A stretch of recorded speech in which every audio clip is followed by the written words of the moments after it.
तो चतुर्वेदी क्यों रखा आपने नाम? हाँ, ये इसकी एक, मैंने 20 साल तक पवित्र कुरान का और वेदों का ग्रहण किया। तो क्या निकला उससे? 4 वेदों में ऋग्वेद, सामवेद, अथर्ववेद, यजुर्वेद, 18 पुराणों को पढ़ा।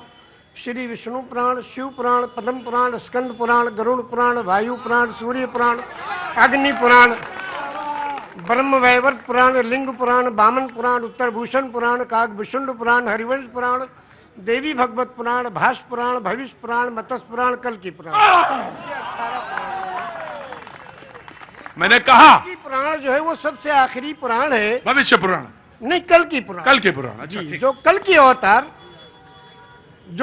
अवतार जो होगा, पूरी दुनिया को अंधकार से निकालकर रोशनी की तरफ लाने वाला कल की अवतार, उसके बारे में सारी उसकी विशेषताएं लिखी हैं। मुझे एक लाइन में अगर बताना हो कि राम को और ये सारा जो वैदिक साहित्य पढ़ा, जो वैदिक वांग्मय पढ़ा, उसमें निचोड़ अगर एक लाइन में आपको अगर बताना हो तो मैं आज जानना चाहता हूं चतुर्वेदी जी आपसे। अब देखिए, सबसे पहले तो ऋग्वेद का एक मंत्र हम आपसे सामने सुना रहे हैं।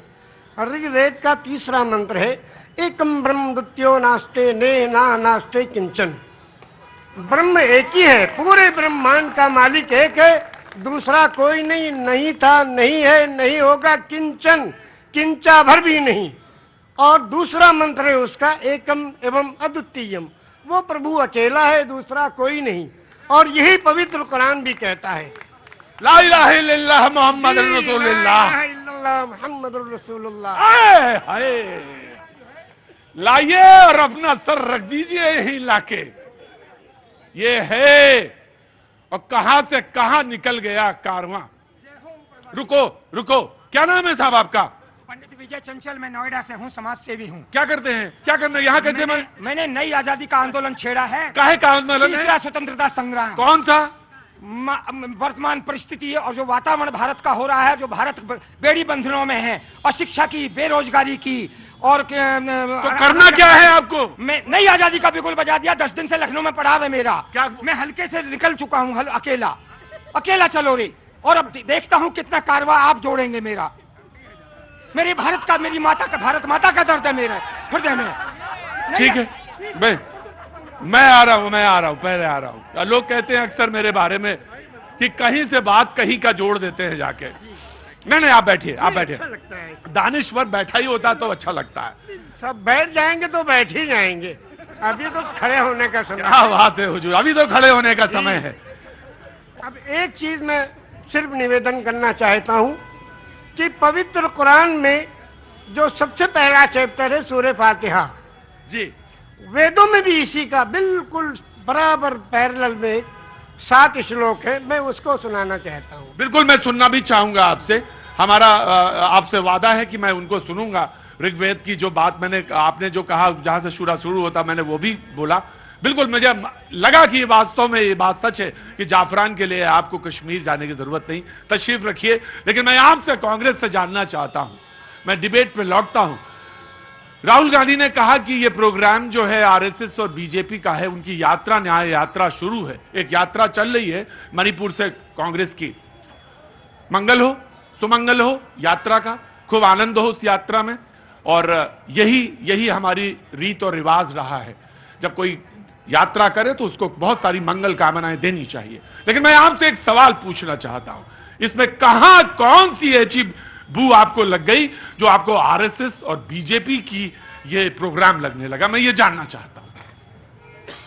हम कल ही अयोध्या के दर्शन करके मर्यादा पुरुषोत्तम राम के करके आए हैं। और राम राज्य की अवधारणा की जब हम बात करते हैं तो जासु राज प्रिय प्रजा दुखारी, सोई नृप अवसी नरक अधिकारी। जिस राजा के राज में प्रजा को दुख भोगना पड़े वो नरक का अधिकारी होता है। ठीक, मर्यादा पुरुषोत्तम राम के प्रशस्त मार्ग पर राहुल गांधी जी चल रहे हैं और भारत के नागरिकों के न्याय के लिए मणिपुर से मुंबई तक का सफर वो करने वाले हैं। हमने मणिपुर से मुंबई तक का सफर करने का मानस इसलिए बनाया कि जो भारत विभिन्न भाषा, भूषा, भेषज, धर्म, संस्कृति, संस्कारों का देश है, उसके खिलाफ भारतीय जनता पार्टी की सरकार ने अन्याय किया है बीते 10 वर्षों से। पहले भारत जोड़ो यात्रा, अब भारत जोड़ो न्याय यात्रा निकालना। लेकिन मैं जानना चाहता हूं, सवाल फिर से मैं दोहराना चाहता हूं कि आपको इसमें कहां से लग रहा है कि ये जो कार्यक्रम हो रहा है वो बीजेपी और आरएसएस का प्रोग्राम है? ये तो राम का प्रोग्राम है, सबको चलना चाहिए, सबको जाना चाहिए। आपको कैसे लगा? मैं आ रहा हूं, पर आराम से। हमने कहा हमने प्रस्ताव को नहीं ठुकराया। भारतीय जनता पार्टी और हमारे प्रधानमंत्री जी ने सनातन परंपरा को, मर्यादा को और शास्त्रोक्त विधि विधान को ठुकरा दिया। बस यही तो प्रश्न हमारा था। हाँ जी, हाँ, आराम से, एक एक करके जी।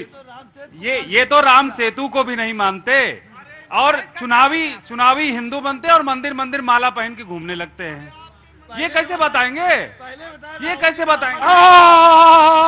हाँ जी, हाँ जी। संसद में भाजपा के मंत्री बोले हैं राठौर जी कि राम सेतु काल्पनिक है, दोगले हैं ये।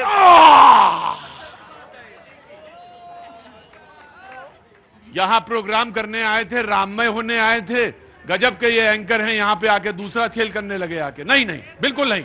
मैं आपकी बात का सवाल फिर से दोहरा रहा हूं। ये प्रोग्राम तो राम मंदिर का बने, सुप्रीम कोर्ट का फैसला आया, उसके बाद राम मंदिर के बनाने का, निर्माण का कार्य शुरू हुआ। ये तो सारे जनमानस का प्रोग्राम है। हमने कहा राम मंदिर, देखिए कोई राग द्वेष नहीं है, हमारा आग्रह सिर्फ इतना है। अभी मेरे साथी ने राम सेतु का जिक्र किया, देश को जानना चाहिए। देश में भ्रामक प्रचार किया गया। भारतीय जनता पार्टी का 2000-2001 का बजट उठाकर देख लीजिए।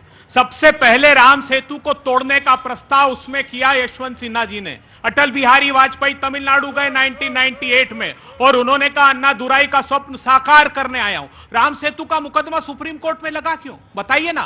क्योंकि अटल बिहारी वाजपेयी जी की भारतीय जनता पार्टी की सरकार ने मानस बनाया था कि राम सेतु को हम तोड़। जी, मैं आया आराम से।